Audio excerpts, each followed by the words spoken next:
Hello student, स्वागत है आपका मेरे यूट्यूब चैनल कंप्यूटर लर्निंग पे। तो स्टूडेंट, आज हम पढ़ने वाले हैं क्लासिफिकेशन ऑफ डीबीएमएस। क्लासिफिकेशन का मतलब होता है वर्गीकरण। तो आज हम पढ़ेंगे डीबीएमएस का वर्गीकरण, यानी डीबीएमएस को हम किन किन बेसिस पे वर्गीकृत कर सकते हैं, विभाजित कर सकते हैं।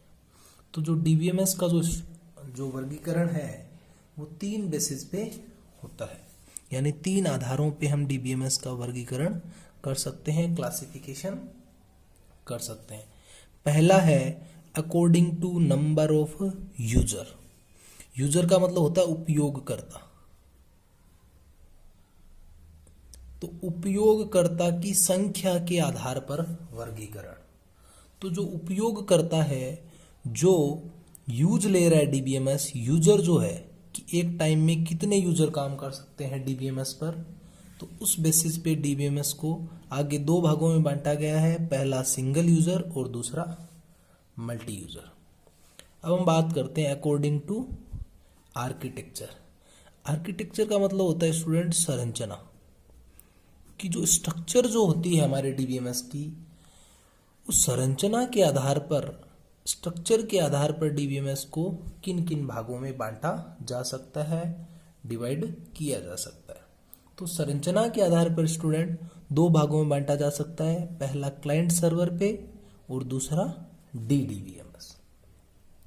थर्ड जो क्लासिफिकेशन का तरीका है वो है अकॉर्डिंग टू डेटा मॉडल, कि कौन से डेटा मॉडल के आधार पर हम डीबीएमएस का वर्गीकरण कर सकते हैं। जो हमारा डीबीएमएस है वो कौन से डेटा मॉडल को सपोर्ट करता है। और डेटा मॉडल के आधार पर मुख्य 3 डेटा मॉडल है।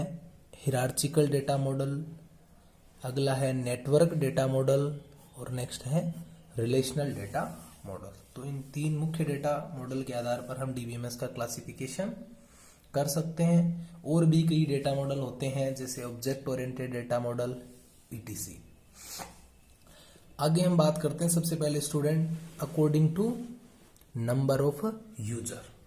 तो नंबर ऑफ यूजर के आधार पर हमने देखा कि 2 भागों में बांट सकते हैं, कि कितने यूजर, कितने उपयोगकर्ता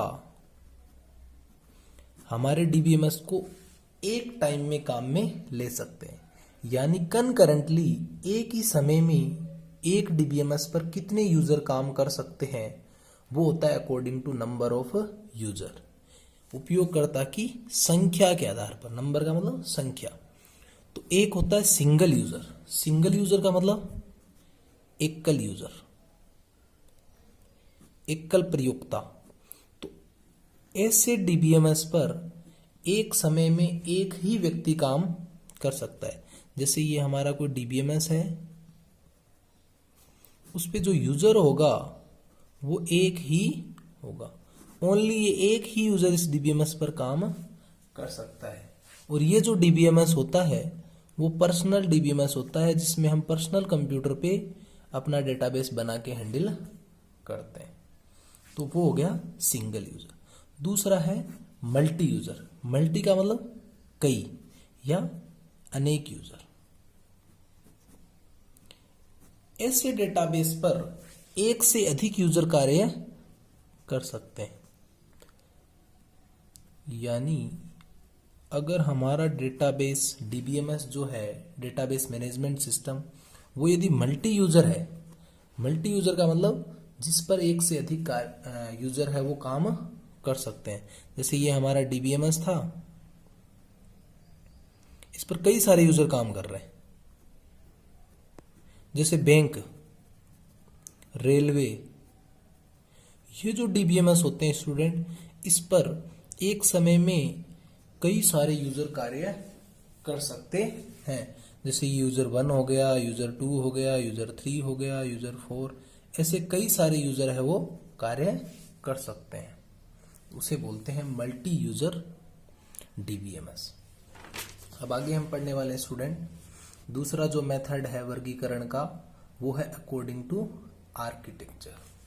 आर्किटेक्चर का मैंने बताया संरचना, कि हमारा जो डीबीएमएस होगा वो उसकी संरचना क्या होगी, उसका फिजिकल स्ट्रक्चर क्या होगा, वो कहलाता है आर्किटेक्चर।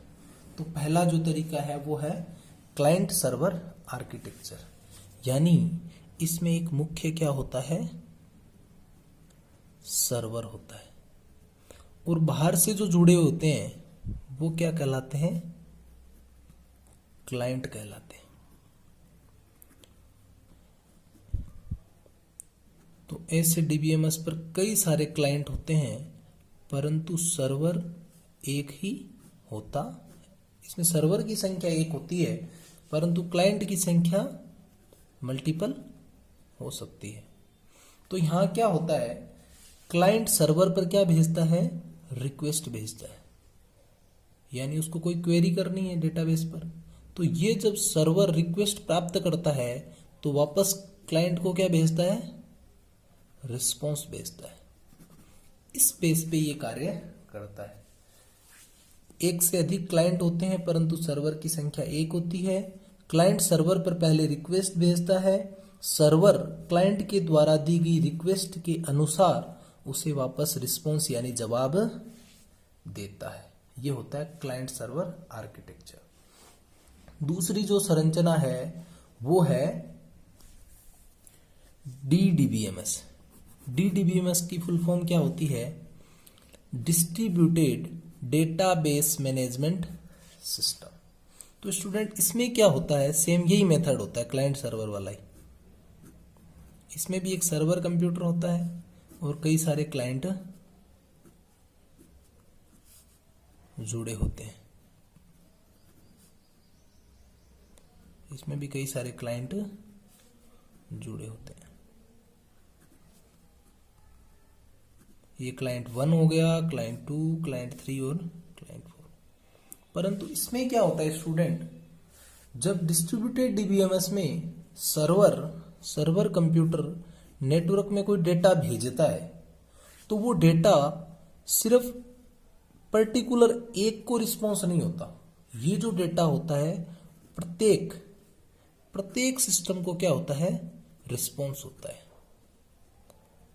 रिस्पॉन्ड के रूप में प्राप्त होता है। अब मान लो क्लाइंट 2 को भेजना था, लेकिन वो डेटा क्लाइंट 3 के पास भी जाएगा, क्लाइंट 4 के पास भी जाएगा और क्लाइंट 1 के पास भी जाएगा।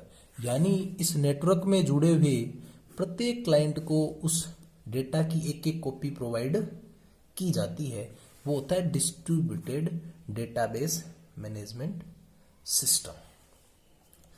तीसरा जो क्लासिफिकेशन का तरीका है उसका नाम है हायरार्चिकल डेटा मॉडल के आधार पर।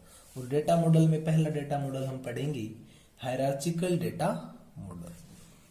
तो हायरार्चिकल डेटा मॉडल में क्या होता है स्टूडेंट, देखो सबसे पहले हम इसकी हिस्ट्री की बात करते हैं। तो इसे सबसे पहले 1968 में डेवलप किया गया और इसका पहले जो नाम था वो था IMS। हायरार्चिकल को बोलते हैं पदानुक्रमित, हिंदी में क्या बोलते हैं,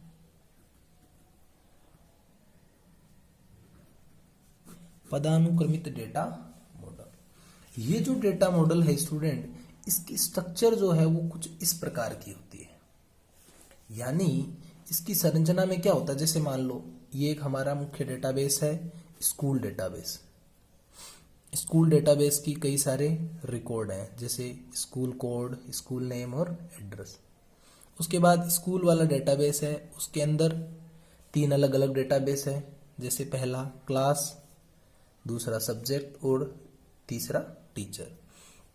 क्लास एंटिटी सेट के अंदर आता है class name, room number, strength. Subject में आता है सब्जेक्ट आईडी और सब्जेक्ट नेम। और टीचर में क्या आता है, टीचर नेम, टीचर सब्जेक्ट यानी टीचिंग सब्जेक्ट और सैलरी।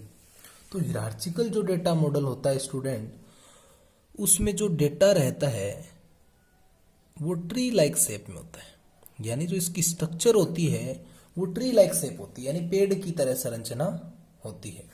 और इसमें जो रिलेशनशिप होती है स्टूडेंट वो होती है 1 to many। इसमें एंटिटी सेट के मध्य जो रिलेशनशिप होती है वो 1 to many। 1 to many का मतलब एक से अनेक, यानी कोई एक मुख्य एंटिटी सेट होगा, वो आगे फर्दर एक से अधिक एंटिटी सेट में डिवाइड होगा। ये होती है वन टू मैनी रिलेशनशिप।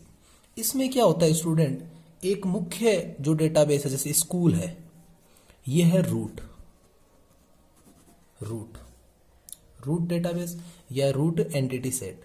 अब ये आगे क्या हो रहा है, एक से अधिक एंटिटी सेट में आगे फिर डिवाइड हो रहा है, इन्हें बोलते हैं चाइल्ड। तो इसमें जो रिलेशनशिप होती है वो होती है पेरेंट चाइल्ड रिलेशनशिप। इसमें एंटिटी सेट के मध्य जो संबंध होता है वो कौन सा होता है, पेरेंट चाइल्ड रिलेशनशिप के अंतर्गत आता है। जैसे ये मान लो एक एंटिटी सेट है, इसमें होता क्या है, जैसे ये पेरेंट नोड है या फिर पेरेंट एंटिटी सेट है, तो पेरेंट एंटिटी सेट के कई सारे चाइल्ड एंटिटी सेट है, परंतु इसमें एक रूल होता है कि एक पेरेंट के कई सारे चाइल्ड हो सकते हैं। यानी स्कूल है, इसके कई सारे क्या है, चाइल्ड एंटिटी सेट है, परंतु चाइल्ड एंटिटी सेट की जो पेरेंट की संख्या होगी वो एक होगी, उसे बोलते हैं वन टू मेनी। ठीक है स्टूडेंट। अब दूसरा जो डेटा मॉडल है वो है हमारा network data model. Network data model में क्या होता है, नेटवर्क की स्ट्रक्चर होती है और इसकी मुख्य बात क्या होती है, इसमें जो रिलेशनशिप होती है एंटिटी सेट के मध्य वो कौन सी होती है, मैनी टू मैनी, अनेक का अनेक के साथ संबंध। जैसे स्टूडेंट इस डायग्राम से समझते हैं अपने, ये स्टूडेंट सब्जेक्ट 1 है और इधर स्टूडेंट है, सब्जेक्ट 1 सब्जेक्ट 2 और सब्जेक्ट 3, इधर स्टूडेंट है 1 से लेके 4 तक। तो ये स्टूडेंट 1 है वो सब्जेक्ट 1 भी ले सकता है, सब्जेक्ट 2 भी ले सकता है, और सब्जेक्ट 1 को ये स्टूडेंट 1 भी पढ़ रहा है, ये स्टूडेंट 2 भी पढ़ रहा है, स्टूडेंट 4 भी पढ़ रहा है, सेम एज। तो इसमें जो रिलेशनशिप होती है वो क्या होती है student, many to many relationship होती है। यानी एक सब्जेक्ट को कई सारे स्टूडेंट पढ़ सकते हैं और एक स्टूडेंट द्वारा कई सारे सब्जेक्ट पढ़े जा सकते हैं। तो इसका डायग्राम जो होगा वो मैनी टू मैनी होगा, एक को कईयों से जोड़ दो, कई सब्जेक्ट से, और एक सब्जेक्ट को कई सारे स्टूडेंट से कनेक्ट कर दो। यानी एक स्टूडेंट है उसके सब्जेक्ट क्या हो सकते हैं, कई सारे हो सकते हैं, मैनी हो सकते हैं। तो इधर स्टूडेंट का सब्जेक्ट के साथ रिलेशन क्या हो गया, मैनी, और इधर सब्जेक्ट है उसको पढ़ने वाले स्टूडेंट क्या हो सकते हैं, स्टूडेंट भी क्या हो सकते हैं, मैनी हो सकते हैं। तो सब्जेक्ट का स्टूडेंट के साथ भी रिलेशन क्या हो गया, मैनी का रिलेशन। तो दोनों के बीच में कौन सा रिलेशन है, मैनी टू मैनी का रिलेशन, इसलिए इसे बोलते हैं नेटवर्क डेटा मॉडल। नेक्स्ट और लास्ट जो डेटा मॉडल है वो है रिलेशनल डेटा मॉडल। तो स्टूडेंट जो रिलेशनल डेटा मॉडल है इसको हिंदी में बोलते हैं संबंध परक। रिलेशन शब्द का मतलब होता है संबंध। तो रिलेशनल डेटा मॉडल है वो वर्तमान समय में सबसे ज्यादा यूज में लिया जाता है, और हिरार्चिकल और नेटवर्क डेटा मॉडल का यूज आजकल बहुत कम लिया जाता है। तो स्टूडेंट हम बात करते हैं रिलेशनल डेटा मॉडल की। तो इसमें क्या होता है, डेटा को टेबल की फॉर्म में रखा जाता है, और आजकल जो डेटा रहता है ज्यादातर ऑर्गेनाइजेशन में वो टेबल की फॉर्मेट में रहता है। टेबल में क्या होता है, टेबल जो होती है रो प्लस कॉलम से मिलकर बनी होती है, यानी डेटा को इसमें एक से अधिक कॉलम व रो में रखा जाता है। ये हमारे पास एक टेबल है, इसकी स्ट्रक्चर से हम समझते हैं। ये एक टेबल है जिसमें 5 स्टूडेंट के रिकॉर्ड है, ये रोल नंबर है, नेम है, मार्क्स है और एड्रेस है। इसे क्या बोलते हैं, इसे बोलते हैं फील्ड या एट्रीब्यूट। फील्ड और एट्रीब्यूट जो होती है वो कॉलम की हेडिंग होती है। देखो स्टूडेंट ये रो प्लस कॉलम से मिलकर बना है, ये जो आड़ी लाइनें इनको क्या बोलते हैं, रो। रो यानी पंक्ति, ये रो होती है। और जो इस प्रकार खड़ी लाइनें हैं इनको क्या बोलते हैं, कॉलम यानी स्तंभ। तो इसमें जो डेटा रहता है वो मल्टीपल रो और मल्टीपल कॉलम में रहता है। ये हो गए फील्ड या एट्रीब्यूट। और रिकॉर्ड क्या होता है स्टूडेंट, जैसे फील्ड का जो समूह होता है, ये पर्टिकुलर फील्ड का समूह है, इसे क्या बोलते हैं, रिकॉर्ड बोलते हैं। इसका नाम क्या है, संबंध परक डेटा मॉडल। यानी इसमें प्रत्येक एंटिटी के मध्य क्या है, संबंध है, रिलेशन है। जैसे 103 है, उसी का नाम रवि है, उसी के मार्क्स 75 है, और उसी का जो एड्रेस है वो क्या है, जयपुर है। तो प्रत्येक एंटिटी के मध्य क्या है, रिलेशन मौजूद है, इसलिए इसका नाम है रिलेशनल डेटा मॉडल। तो धन्यवाद स्टूडेंट, आज के लिए इतना ही, बाकी हम पढ़ेंगे नेक्स्ट क्लास में। जय हिंद, जय भारत।